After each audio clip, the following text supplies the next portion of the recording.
Interview Expert est aujourd'hui du côté de Lone Plage. Oui, en vue de ce week-end, il y aura la Lone Beach Race. C'est une course de motocross et pour cela, permettez-moi de vous proposer de retrouver Monsieur Marc Darcourt. Marc, bonjour, comment allez-vous? Ça va et toi? Alors, comment se prépare cette course exceptionnelle qui, pour vous, c'est la course de l'année? Alors écoute, elle se prépare très bien. Comme tu vois, le circuit est déjà bien avancé. Les personnes sont sur le circuit. On voit mon père là-bas dans le bulle, Christophe dans le tracteur. Donc tout se prépare bien. Le circuit avance comme il faut. En combien de temps faut-il effectivement pour refaire le terrain, pour faire une compétition comme la Lone Beach Race? Bon, pour la Lone Beach, c'est le circuit de 3 km. Donc il faut quand même 3 à 4 bons jours de travail sur le circuit. Cela veut dire oui, qu'on va agrandir un peu la largeur du terrain, ou est-ce qu'on garde les largeurs et le terrain pratiquement comme à l'entraînement?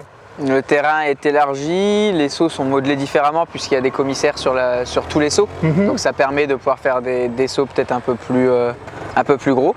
Et puis oui, la piste est à 10 mètres partout pour la course. Et puis elle est plus grande puisqu'on prend le terrain 80 qui est derrière. Oui. Ainsi que le circuit moto d'entraînement. Donc c'est forcément plus grand qu'à l'entraînement. On prend également une partie du moto de quad? Non, seulement le départ. Uniquement le départ. Après on leur laisse effectivement, voilà. On n'y touche pas. Et puis après on vient effectivement modeler le terrain. Au niveau du sable, Marc, c'est un sable qui vous convient? Bah, écoute, c'est parfait, on a eu la pluie ce matin, donc le sable était très fin comme les gens ont pu voir depuis plusieurs semaines à l'entraînement. Donc c'est sympa, mais à travailler c'est pas évident. Là on a de la chance, il y a eu une très grosse pluie ce matin et cette nuit, il continue à pleuvoir un peu demain matin, donc on aura un sable parfait pour la course. Samedi normalement nous devrions avoir un temps intéressant, et puis dimanche, le jour de la course, un soleil magnifique. Exactement, on a beau temps tout le week-end là, mais là il y a 2 jours de course. Le samedi c'est aussi la course, il y a les vintage, les quads et les 85, donc on a beau temps pour les 2 jours, donc c'est parfait pour les pilotes. Au niveau programmation, vous pouvez nous en parler? Quelles seront effectivement les premières courses le samedi et le dimanche? Donc le samedi ça commence avec les qualifications des quads à 10h15, oui. Suivi de leur première manche. Oui. Ensuite on refait la piste, l'après-midi on envoie les qualifs pour les 85 et les vintage. Ensuite la première manche 85 vintage, on refait la deuxième manche quad. On refait le circuit pour les finales 85 vintage et quad. Pour vous, la priorité, c'est quand même qu'au niveau vintage, le parcours ne soit pas entre guillemets défoncé, ne soit pas abîmé, et qu'il soit plus accessible? Bah, il y a plusieurs priorités. Si on est passé sur 2 jours, c'est vrai que c'est pour ça. C'est déjà parce que les quads, c'est toujours un peu compliqué derrière de faire rouler les motos.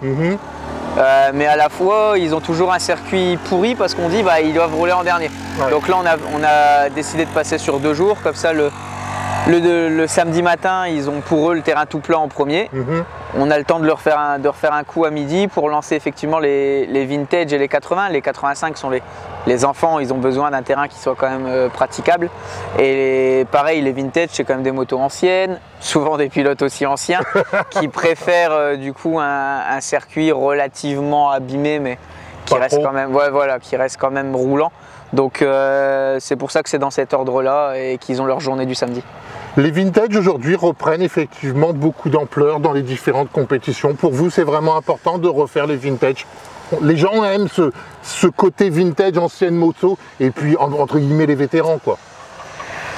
Les gens aiment, c'est sûr. On a une clientèle vintage qui font toutes les courses. Maintenant, en plus, il y a même un CFS vintage, donc ça prend encore plus d'ampleur. Ils ont des courses toute l'année.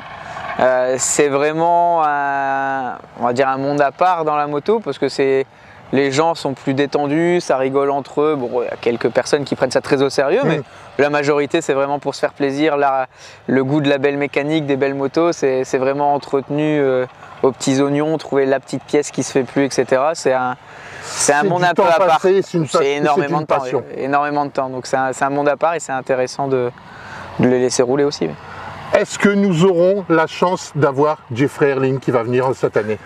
Non, je l'aurais annoncé sinon. Ouais, je me doute. Donc lundi, il nous a dit que le docteur l'avait remis 10 jours d'arrêt suite à sa clavicule. Oui. De toute façon, on le savait, c'est pour ça que j'en ai pas parlé, on ne l'a pas annoncé. Une fois qu'il est tombé, la semaine d'après, il m'a dit j'ai 4 à 6 semaines d'arrêt.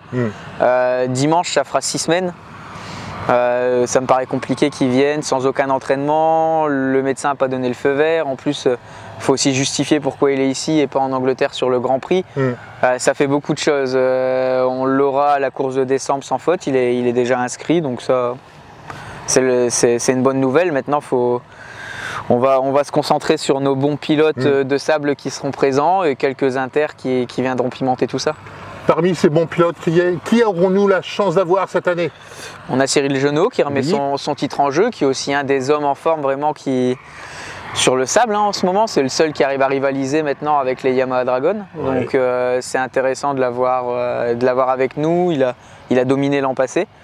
Donc ça c'est vraiment bien. On a le pilote du club Jérémy Auquier qui est passé Honda SR aussi, qui est là. Il y a Lars Van Berkel tout aussi chez Honda.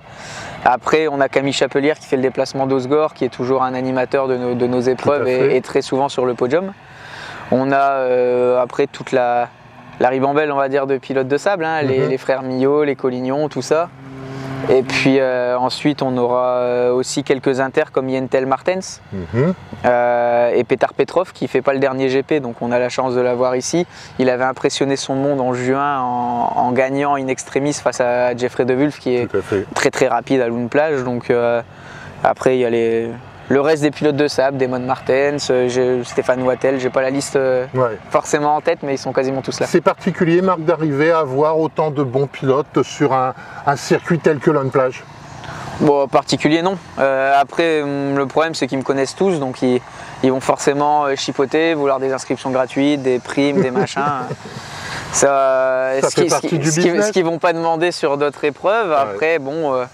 les pilotes de haut niveau, il faut les aider si on peut. Nous aujourd'hui on n'est pas un CFS, on a 333 inscrits, pas 1000 comme peut avoir les autres grosses épreuves. Donc on fait comme on peut, on donne des primes d'arrivée jusqu'au 5e, on donne des primes de déplacement aux pilotes de Grand Prix pour essayer de pimenter aussi un peu tout ça.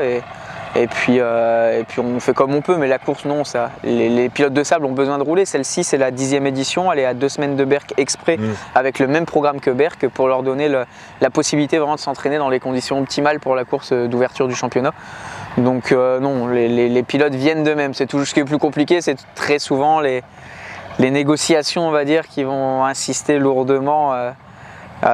Juste parce que c'est moi et que c'est cette course-là. Voilà. Justement, Marc, au niveau des nouveautés, cette année, vous nous avez proposé le pack photo. Qu'est-ce que le pack photo?